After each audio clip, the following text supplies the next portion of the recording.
Proper breathing technique, which muscles to use, which muscles to not use, which muscles to use when and how. And well, basically, what's the connection between breathing, psychology, and your physical activity? Let's put it this way: breathing is the link between our bodies and our psychological experience. Breathing is a general tool. It doesn't really matter what we're doing in life, as long as we're doing it with passion and we're doing it. Am I nervous? Do I have stage fright? I can work with breathing with that. Do I have chronic problems, chronic issues in posture, and so on? Breathing is certainly a part of the solution there, and so on. So performance related, and also avoiding chronic issues. Yeah. The connection between musicianship and breathing technique is like it's an unexplored territory. The breath is sometimes it took my breath away, like the things that I could easily perform and sing in a rehearsal, then all of a sudden in live performances became an issue, a problem.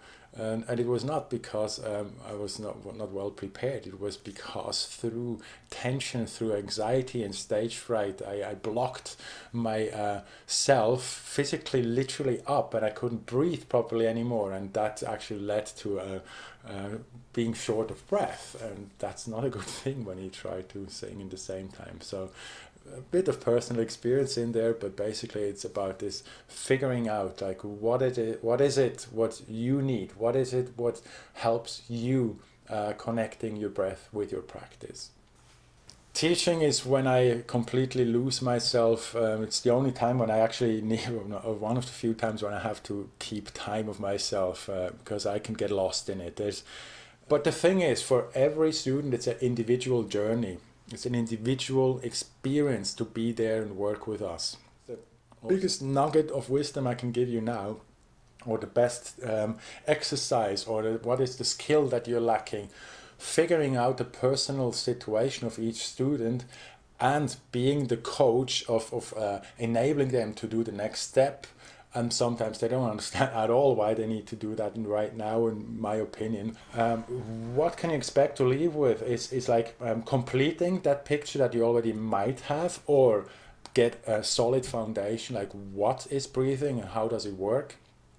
And ideally, that's maybe a little bit aiming high, but ideally you will develop a practice of how can you work on a daily basis with your breath to reach a certain goal that is important to you.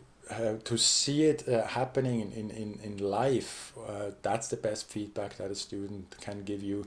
That's just an extreme, like a big form of it, where someone changes his or her life, conduct of life and profession. But it can be also in the smallest, when it's not a feedback, something that someone gives you or tells you. It's something that you will see in their life. Maybe it's as how someone performs on stage, and you see like, there, you got it. You nailed it now. And that's the best one for me, seeing it in a life happening.